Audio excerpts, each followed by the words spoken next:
L'histoire de Moïse, un prince devenu berger, est un récit central des traditions juives, chrétiennes et musulmanes. C'est un parcours fascinant de la royauté à l'humilité, puis à la direction d'un peuple. Voici les grandes lignes de son histoire. De prince d'Égypte. Naissance et sauvetage. Moïse naît en Égypte à une époque où Pharaon ordonne le massacre de tous les nouveau-nés mâles hébreux. Pour le sauver, sa mère le dépose dans un panier sur le Nil. Il est découvert par la fille de Pharaon qui l'adopte et l'élève comme son propre fils, au sein de la cour royale. Il grandit donc avec une éducation princière et tous les privilèges. La découverte de ses origines. Malgré sa vie luxueuse, Moïse n'oublie pas ses origines hébraïques. Un jour, il voit un contremaître égyptien maltraiter violemment un esclave hébreu. Pris de colère et de compassion, il tue l'Égyptien et l'enterre. La fuite. Son acte est découvert et Moïse doit fuir l'Égypte pour échapper à la colère de Pharaon. Il se réfugie dans le pays de Madian. À Berger. Une nouvelle vie. À Madian, Moïse s'installe et rencontre Réuel, Jéthro, prêtre de Madian, dont il épouse la fille Séphora. C'est là qu'il devient berger, s'occupant des troupeaux de son beau-père dans le désert. Cette période de sa vie, loin du faste de la cour égyptienne, est une période de solitude et de transformation, où il développe une humilité et une connexion avec la nature. L'appel divin, c'est en tant que berger, alors qu'il mène son troupeau au mont Horeb, le Sinaï, que Moïse fait l'expérience du buisson ardent. Dieu lui apparaît dans les flammes, sans que le buisson ne se consume. Dieu lui révèle sa mission, retourner en Égypte pour libérer les Hébreux de l'esclavage et les conduire vers la terre promise. Le libérateur. Réticence et acceptation. Moïse est initialement hésitant et se sent incapable d'une telle tâche, arguant de son bégaiement. Mais Dieu lui assure son soutien et lui donne Aaron, son frère, comme porte-parole. Les plaies d'Égypte et l'Exode. Moïse et Aaron affrontent Pharaon à plusieurs reprises, exigeant la libération du peuple hébreu. Face à son refus, Dieu envoie 10 plaies sur l'Égypte. Finalement, Pharaon cède, et Moïse conduit les Hébreux hors d'Égypte, un événement connu sous le nom d'Exode, marqué notamment par la traversée miraculeuse de la mer Rouge. Le don de la Torah. Après avoir quitté l'Égypte, Moïse reçoit les 10 commandements et les lois divines, la Torah, sur le mont Sinaï, qui deviennent le fondement de la loi et de la foi du peuple d'Israël. La traversée du désert. Moïse guide le peuple d'Israël pendant 40 ans à travers le désert, faisant face à leurs plaintes, leurs rébellions et leurs moments de découragement. Malgré les épreuves, il reste fidèle à sa mission de les mener vers la terre promise, même s'il ne pourra pas y entrer lui-même. L'histoire de Moïse est celle d'un homme qui, ayant connu la grandeur du pouvoir, a été appelé à une humble tâche de berger avant d'assumer le leadership le plus exigeant, devenant le prophète et le libérateur de son peuple. C'est un récit riche en symboles de la providence divine, de la foi, de la persévérance et de la transformation personnelle. Le don de la Torah et les 10 commandements constituent le cœur de la révélation divine à Moïse et au peuple d'Israël, marquant un tournant fondamental dans l'histoire de l'humanité, selon les traditions monothéistes. Après avoir été libérés de l'esclavage en Égypte et avoir traversé la mer Rouge, les Israélites, guidés par Moïse, arrivent au désert du Sinaï et campent devant le mont Sinaï, Horeb. C'est ici que se produit l'événement le plus solennel de leur histoire. La préparation à la révélation divine. Avant la révélation elle-même, Dieu donne à Moïse des instructions pour préparer le peuple. Il s'agit de se purifier, de laver ses vêtements et de se sanctifier pendant 3 jours. Des limites sont fixées autour de la montagne, interdisant à quiconque de s'en approcher, sous peine de mort, car la présence de Dieu va y descendre. L'atmosphère est chargée d'attente et de respect mêlé de crainte. La théophanie au mont Sinaï. Au 3e jour, la montagne est enveloppée d'un spectacle impressionnant. Tonnerre et éclairs, le ciel est secoué par des bruits assourdissants et des lumières aveuglantes. Nuée épaisse, une nuée dense recouvre la montagne, signifiant la présence de Dieu. Son de la trompette, un son de chauffard, corps de bélier, retentit, de plus en plus fort, glaçant le peuple d'effroi. Montagne fumante et tremblante, le mont Sinaï fume comme une fournaise et tremble violemment, témoignant de la puissance divine. Dans cette atmosphère de majesté terrifiante, Dieu s'adresse directement au peuple, ou, selon certaines interprétations, à travers Moïse comme intermédiaire principal, mais avec une perception directe de sa voix par tous. C'est un événement unique, une révélation collective sans précédent dans l'histoire biblique. Les 10 commandements, le décalogue. Au milieu de ces manifestations grandioses, Dieu prononce les 10 paroles, Asré Adibro en hébreu, d'où le terme grec décalogue, que l'on connaît sous le nom de 10 commandements. Ces commandements sont gravés par le doigt de Dieu sur 2 tables de pierre. Ces 10 commandements sont le fondement de la loi morale et religieuse du peuple d'Israël, et ils sont considérés comme la base de nombreuses législations éthiques à travers le monde. Ils se structurent généralement en 2 catégories. La première table, la relation à Dieu. Je suis l'Éternel, ton Dieu, qui t'ai fait sortir du pays d'Égypte, de la maison de servitude. C'est le préambule, posant la souveraineté de Dieu comme libérateur. Tu n'auras pas d'autre Dieu devant ma face. Interdit du polythéisme et de l'adoration d'autres divinités. Tu ne te feras point d'image taillée, ni de représentation quelconque.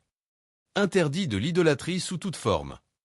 Tu n'invoqueras point le nom de l'Éternel, ton Dieu, en vain. Respect du nom divin, interdiction du blasphème et des faux serments. Souviens-toi du jour du sabbat, pour le sanctifier. Observance du jour de repos, le Shabbat, comme signe de l'alliance et commémoration de la création. La seconde table, la relation aux autres humains. 6. Honore ton père et ta mère, afin que tes jours se prolongent sur la terre que l'Éternel, ton Dieu, te donne. Respect et piété filiale, gage de durée de vie. 7. Tu ne tueras point. Interdit du meurtre. 8. Tu ne commettras point d'adultère. Respect de l'institution du mariage et de la fidélité. 9. Tu ne voleras point. Respect de la propriété d'autrui. 10. Tu ne porteras point de faux témoignages contre ton prochain. Interdit du mensonge et de la calomnie, en particulier dans un cadre juridique. 11. Tu ne convoiteras point la maison de ton prochain. Tu ne convoiteras point la femme de ton prochain, ni son serviteur, ni sa servante, ni son bœuf, ni son âne, ni aucune chose qui appartienne à ton prochain. Interdit de la convoitise, racine de nombreux mots. La signification du don de la Torah. Le don de la Torah va bien au-delà des 10 commandements. Il représente l'établissement d'une alliance entre Dieu et le peuple d'Israël. C'est le moment où Israël devient une nation sainte et un royaume de prêtres, ayant pour mission de témoigner de la volonté divine au reste du monde. Une alliance et une vocation. La Torah n'est pas seulement un recueil de lois, mais un guide de vie, un enseignement. Le mot Torah signifie enseignement ou instruction, pour vivre en harmonie avec Dieu et avec son prochain. C'est la constitution du peuple d'Israël, définissant son identité et sa mission.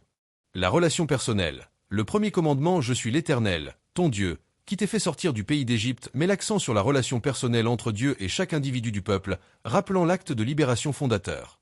L'unicité de Dieu, le don de la Torah au Sinaï, est une affirmation puissante du monothéisme strict, s'opposant radicalement au polythéisme et aux idolâtries des nations environnantes, notamment l'Égypte dont ils viennent de sortir. La base de la loi. Les 10 commandements sont les principes fondamentaux à partir desquels des centaines d'autres lois, les 613 commandements du judaïsme, sont dérivés et qui structurent la vie individuelle et collective du peuple. Après ce moment de révélation intense, Moïse restera 40 jours et 40 nuits sur le mont Sinaï pour recevoir de Dieu l'ensemble des lois et des instructions détaillées qui formeront le corps de la Torah écrite, incluant les lois rituelles, civiles, sociales et les récits historiques. C'est la pierre angulaire de la foi et de la tradition juive. Après 40 années passées à guider les Israélites dans le désert, une période de défis, de miracles, de rébellion et de foi, Moïse arrive à la fin de sa vie. Le récit de ces derniers jours est imprégné de solennité, de sagesse et d'une touche de mélancolie. L'interdiction d'entrer en terre promise, le mont Nebo. C'est un des aspects les plus poignants de son histoire. Malgré avoir mené son peuple aux portes de la terre promise, Moïse n'est pas autorisé à y entrer. La raison principale donnée dans la Bible, Nombre 20, 2-13, Deutéronome 32, 48-52, est l'épisode des eaux de Mériba ou Mériba. Alors que le peuple se plaint de manquer d'eau, Dieu dit à Moïse de parler au rocher pour qu'il donne de l'eau. Au lieu de cela, Moïse, exaspéré par la constante plainte du peuple, frappe le rocher à 2 reprises avec son bâton, et l'eau jaillit. Dieu lui dit alors, « Parce que vous n'avez pas cru en moi pour me sanctifier aux yeux des enfants d'Israël, vous ne ferez point entrer cette assemblée dans le pays que je leur donne. » Nombre 20h12. Ce manque de foi ou d'obéissance précise, en ne sanctifiant pas Dieu devant le peuple par l'obéissance stricte à ses ordres, est la raison pour laquelle Moïse et Aaron, qui partagea sa punition, ne verra pas la réalisation complète de sa mission sur terre, faire entrer le peuple dans la terre promise. Arrivé au pays de Moab, juste avant la traversée du Jourdain, Moïse monte sur le mont Nebo, au sommet du Pisga. De là, Dieu lui montre la terre promise dans toute son étendue, Galad, Dan, Nephtali, Éphraïm, Manassé, Juda jusqu'à la mer occidentale, le Néguev et la plaine de la vallée de Jéricho. Il voit la terre promise, mais il ne la foulera jamais. C'est un moment de vision et d'acceptation de son destin. Les derniers discours de Moïse, le Deutéronome. Avant de mourir, Moïse prononce une série de discours majeurs, rapportés dans le livre du Deutéronome, qui signifie seconde loi ou répétition de la loi. Ces discours sont un testament spirituel et juridique. Rappel de l'histoire. Moïse retrace l'histoire d'Israël depuis l'Exode, rappelant les erreurs du peuple, la fidélité de Dieu et les leçons apprises dans le désert. Répétition et explication de la loi. Il réitère les commandements et les ordonnances données au Sinaï, les expliquant et les adaptant aux conditions de vie en terre promise. Il met un accent particulier sur l'amour de Dieu. Tu aimeras l'Éternel, ton Dieu, de tout ton cœur, de toute ton âme et de toute ta force, et l'importance de l'obéissance. Bénédiction et malédiction. Il présente au peuple les choix qui s'offrent à lui. La bénédiction s'il obéit au commandement, la malédiction s'il s'en détourne. Exhortation à la fidélité. Moïse exhorte le peuple à se souvenir de l'alliance et à rester fidèle à Dieu une fois entré en terre promise, les avertissant des dangers de l'idolâtrie et de l'oubli. Désignation de Josué. Il désigne et intronise publiquement Josué comme son successeur, lui confiant la charge de mener le peuple à la conquête de la terre promise. La mort et l'enterrement de Moïse. Après ses discours et la bénédiction des tribus d'Israël, Moïse meurt sur le mont Nebo, à l'âge de 120 ans. La Bible précise que ses yeux n'étaient point affaiblis, et sa vigueur n'était point diminuée, Deutéronome 34, 7, soulignant une mort non due à la faiblesse physique, mais par décret divin. Dieu lui-même l'enterre dans la vallée, au pays de Moab, en face de Beth-Péor. Personne n'a su son sépulcre jusqu'à ce jour, Deutéronome 34, 6. Le fait que sa tombe soit inconnue a été interprété de diverses manières, notamment pour prévenir un culte idolâtre autour de sa sépulture. L'héritage de Moïse, un monument indélébile. L'héritage de Moïse est colossal et multiforme, s'étendant bien au-delà de sa vie.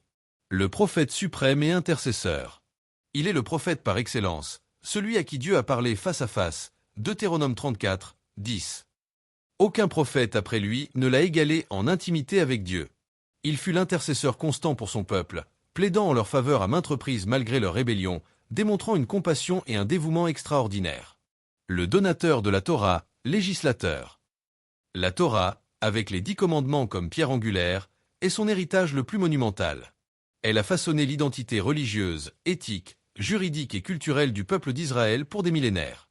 Elle est le fondement du judaïsme et a eu une influence profonde sur le christianisme et l'islam, faisant de Moïse une figure centrale pour plus de la moitié de l'humanité. Le libérateur et fondateur d'une nation. Il a arraché un peuple esclave à une puissance impériale, accomplissant un acte de libération sans précédent et formant une nation à partir d'un groupe disparate de tribus. Il a forgé l'identité nationale des Israélites autour de l'alliance avec un Dieu unique et libérateur. Le berger et guide spirituel. Son parcours de prince à berger, puis de berger à leader national, est un symbole de l'humilité et de la préparation divine.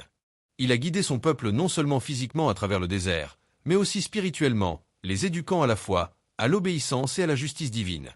Le modèle de leadership. Sa vie est un exemple de leadership au service des autres, de sacrifice, de persévérance face à l'adversité et de dévouement inébranlable à une mission divine.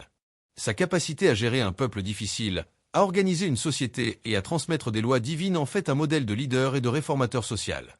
En somme, Moïse n'est pas seulement un personnage historique, il est une figure emblématique dont la vie et les enseignements continuent d'inspirer et de guider des millions de personnes à travers les siècles.